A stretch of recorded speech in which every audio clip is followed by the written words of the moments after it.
So look, today we will discuss about the use of modals. Okay, and modal plus কিছু extra verb আমরা আলোচনা করব।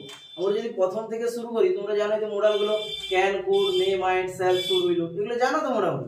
কিন্তু এদের যে প্রপার ইউজটা তোমাকে শিখতে হবে। এই যে আমরা কথায় কথায় বলি ক্যান, ক্যান মানে জানো? পারা। ক্যান মানে পারা।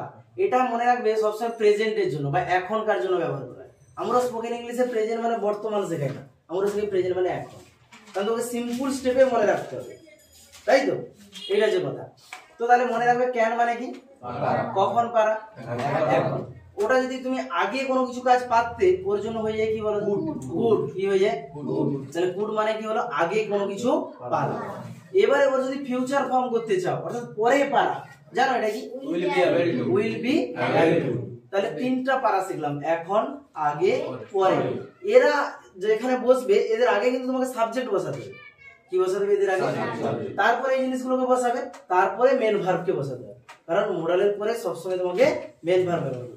আমি যদি একটা एग्जांपल বলি, দাও আমাদের সাবজেক্ট গুলো তোমাদেরকে যে বারবার বলি, কোনগুলো লাগে কথা বলতে?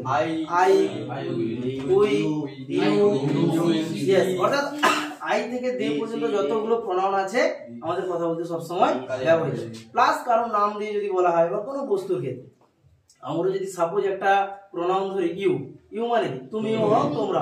আমরা তুমি দিয়ে যদি বলি, আমি যদি বলি তুমি যেতে পারো, কথাটাকে আগে ভাবো স্যার কখন বলছি এটা? গুড। কখন? এখন।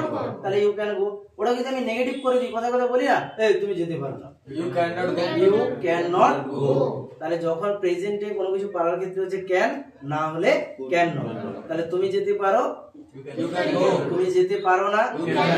এবারে চলো আমি কথা বলছি, তুমি যেতে পারতে, কখন পারতে? আগে। তাহলে হয়ে যাবে ইউ কুড গো। তুমি যেতে পারতে না, ইউ কুড নট গো। এবারে বলছি তুমি যেতে পারবে, you will be able to go. তুমি যেতে পারবে না, না, এই উইলের পরেই not, will not be able to go. তাহলে ফাইনাল অ্যানসারটা দাঁড়াচ্ছে তুমি যেতে পারবে, you will be able to go. আর তুমি যেতে পারবে না, you will not able to go. You will not be able to go. চলো, এই দিনটা মনে থাকবে তো? পরের দিন কিন্তু র‍্যাপিড ফায়ার হবে, প্র্যাকটিস করতে হবে ভালো।